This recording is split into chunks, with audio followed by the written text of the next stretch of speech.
अस्सलामुअलैकुम, welcome to my YouTube channel. आज मैं जिस मेडिसिन के बारे में रिव्यू करने जा रहा हूँ वो है सिरप पैनाडोल। आज मैं आपको सिरप पैनाडोल के बारे में डिटेल में इसके यूजेस, इसके साइड इफ़ेक्ट्स और इसकी डोज़ के बारे में बताऊंगा कि सिरप पैनाडोल किन किन बीमारियों में आप बच्चों को दे सकते हैं, इसके नुकसानात क्या हैं और इसकी डोज़ क्या है और कितनी डोज़ में आप बच्चों को दे सकते हैं। सिरप पैनाडोल का फार्मूला पैरासीटामोल है। पैनाडोल 120 मिलीलीटर सस्पेंशन में अवेलेबल है। ये शुगर फ्री सिरप है। आप सिरप पैनाडोल के बारे में डिटेल में जानने के लिए मेरी वीडियो पूरी देखें और यूट्यूब चैनल को सब्सक्राइब करें और घंटी का बटन लाजमी दबाएं ताकि मेरी हर नई आने वाली वीडियो आप तक पहुंच सके। सिरप पैनाडोल हर घर में इस्तेमाल होने वाला सिरप है। आप सब लोग इसे जानते होंगे, जिन घरों में बच्चे हैं आप इस्तेमाल करते होंगे। मैं आपको आज इसके यूजेस डिटेल में बताऊंगा कि आप किन किन बीमारियों में इसे यूज़ कर सकते हैं। सिरप पैनाडोल बुखार में, अगर आपके बच्चों को बुखार है, चाहे वो किसी भी वजह से उन्हें बुखार है, तो आप ये बच्चों को सिरप दे सकते हैं। ये सिरप पैनाडोल बुखार के अलावा अगर आपके बच्चों को दांत में दर्द है, टूथेक है, उसमें आप बच्चों को सिरप पैनाडोल दे सकते हैं। अगर आपके बच्चों के सर में दर्द है उसमें भी सिरप पैनाडोल इस्तेमाल कर सकते हैं।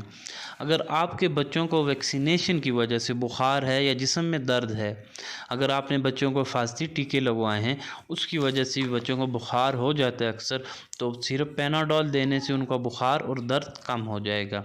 इसके अलावा अगर आपके बच्चों को जिस्म में दर्द है उसमें भी आप सिरप पैनाडोल बच्चों को दे सकते हैं। इससे आपके बच्चों के जिस्म में दर्द या बुखार है वो कम हो जाएगा। सिरप पैनाडोल दर्द, बुखार, दांत दर्द के लिए, कान के दर्द के लिए, जिस्म के दर्द के लिए आप बच्चों को दे सकते हैं। अब मैं आपको इसकी डोज़ के बारे में बताऊंगा कि आपने किस मकदार में और किस उम्र में बच्चों को देनी है। सिरप पैनाडोल 2 साल से लेकर 12 साल तक के बच्चों को आप दे सकते हैं। इसकी डोज़ जो है वेट के हिसाब से, आप वज़न के हिसाब से या उम्र के हिसाब से दे सकते हैं। 2 साल से ऊपर बच्चों को आधी आधी चम्मच आप दे सकते हैं और उससे ऊपर बच्चों को एक चम्मच 3 टाइम।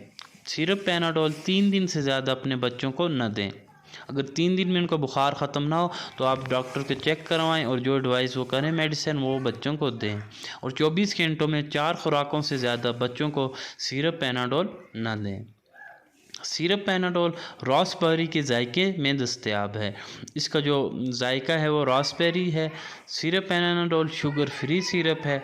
अब मैं आपको इसके साइड इफ़ेक्ट्स के बारे में बताऊंगा, या इसकी कॉन्ट्रा इंडिकेशंस के बारे में। सिरप पैनाडोल आप उन बच्चों को बिल्कुल ना दें जिनको पहले सिरप पैरासीटामोल, सिरप पैनाडोल या एनसेड ग्रुप से एलर्जी है। उन्हें सिरप लेने से कोई रिएक्शन हुआ हो, कोई एलर्जी हुई हो, स्किन रैशेस पड़े हों, सांस की तकलीफ़ हुई हो, तो आप बिल्कुल उन्हें सिरप पैनाडोल ना दें।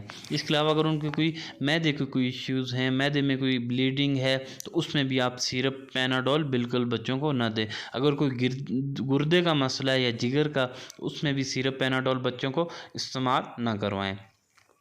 कोई भी मेडिसिन है डॉक्टर की हिदायत के बगैर बिल्कुल इस्तेमाल ना करें। ये वीडियो बनाने का मकसद सिर्फ आपको सिरप पैनाडोल के बारे में इंफॉर्मेशन देना था। कोई भी मेडिसिन डॉक्टर की हिदायत के बगैर बिल्कुल इस्तेमाल ना करें। अगर आपको हमारी वीडियो पसंद आई हो तो हमारे यूट्यूब चैनल को सब्सक्राइब करें, वीडियो को लाइक करें और घंटी का बटन दबाना बिल्कुल ना भूलिए ताकि हमारी नई आने वाली वीडियो आप तक पहुंच सके। Thanks for watching my videos.